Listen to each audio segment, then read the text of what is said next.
The BFG. The giant picked up the trembling Sophie with one hand and carried her across the cave and put her on the table.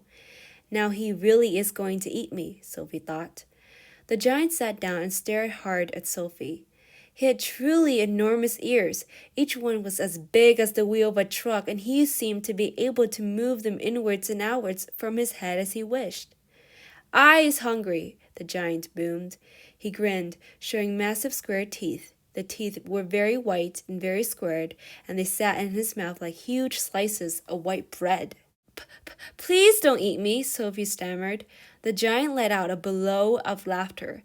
"Just because I is a giant, you think I is a man-gobbling cannibal?" he shouted. "You is about right. Giants is all canny-bully and murderful, and they does gobble up human beings. We is in giant country now. Giants is everywhere around, out there as has the famous bone-crunching giant. Bone-crunching giant crunches up 2 wopsy-whiffling human beings for supper every night. Noise is ear-bursting. Noise of crunching bones goes crackety-crack for miles around." "Ouch," Sophie said. "Bone-crunching giant only gobbles human beings from Turkey," the giant said. "Every night Bone Cruncher is galloping off to Turkey to gobble Turks." Sophie's sense of patriotism was suddenly so bruised by this remark that she became quite angry. "Why Turks?" she blurted out. "What's wrong with the English?" "Bone-crunching giant says Turks is tasting ever so much juicier and more scrumdiddly-yumptious.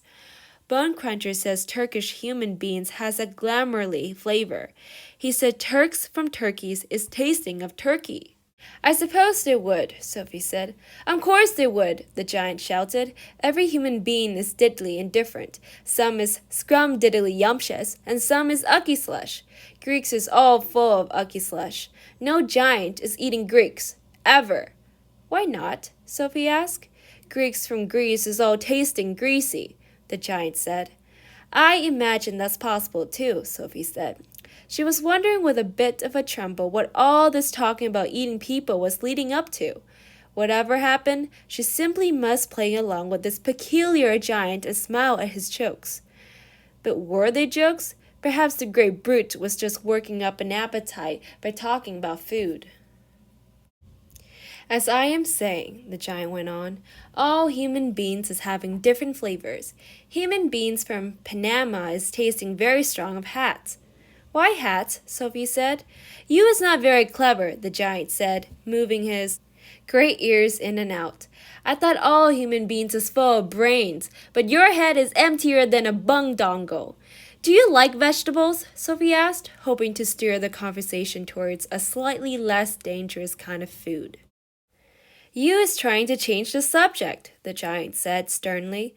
"We is having an interesting babblement about the taste of the human bean. The human bean is not a vegetable." "Oh, but the bean is a vegetable," Sophie said. "Not the human bean," the giant said. "The human bean has 2 legs and a vegetable has no legs at all." Sophie didn't argue anymore. The last thing she wanted to do was to make the giant cross.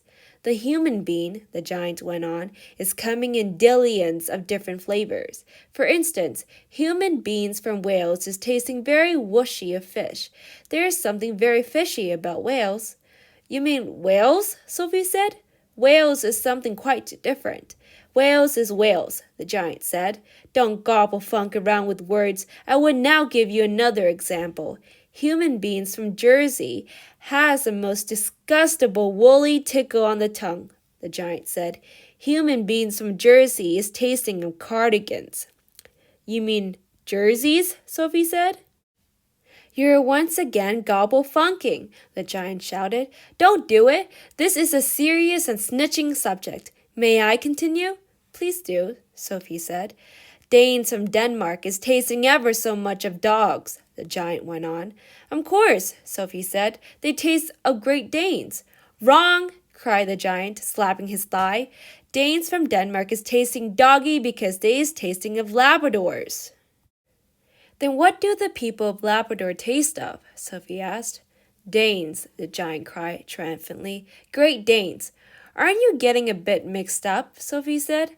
I is a very mixed up giant, the giant said, but I does do my best, and I is not nearly as mixed up as the other giants. I know one who gallops all the way to Wellington for a supper. Wellington? Sophie said. Where is Wellington? Your head is full of squash flies, the giant said.